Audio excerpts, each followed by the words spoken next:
வெற்றிகரமான தனது தேர்தல் பிரச்சார வேலைகளை மிகவும் கவனமாக செய்து கொண்டு வருகின்ற நிலையில் எழுச்சி கொண்ட தமிழினம் விஜய்க்கு பின்னுக்கு திரண்டு கொண்டிருக்கின்ற தமிழக மக்களை கண்டு அச்சமுற்ற திமுக அரசு கடந்த காலத்தில் எப்படி முள்ளிவாய்க்காலில் எமதினம் கொல்லப்படும் பொழுது தனது ஆளுமையை, தனது திறமையை, தனது அதிகாரத்தை, தனது வல்லமையை மத்திய அரசில் செலுத்தக்கூடிய ஆதிக்கத்தை கையில் கொண்டிருந்த கருணாநிதி அவர்கள் ஒரு பொய்யான உண்ணாவிரதத்தை தொடங்கி எமது மக்களை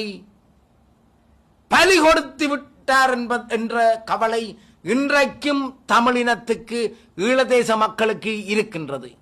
இவற்றையெல்லாம் கண்டுகொண்டு பார்த்து கொண்டிருந்த தம்பி விஜய் அவர்கள் இவற்றுக்கெல்லாம் சரியான தீர்வை பெற்றுத்தர வல்ல ஒரு சக்தியாக தேசிய தலைவனை, உலகத் தமிழர்களுக்கெல்லாம் தலைவராக இருந்த தேசிய தலைவர் பிரபாகரனை இழந்து நிற்கின்ற தமிழினத்திற்கு ஒரு ஆளுமையுள்ள, ஒரு வல்லமையுள்ள, ஒரு நேர்மையான, உண்மைத்துவத்துடன் செயற்பட வல்ல ஒரு சக்தியாக விஜய் அவர்களை உலகத் தமிழர்கள் பார்க்கின்றார்கள். அப்பேற்பட்டதொரு ஆழ்மையை, நேர்மையை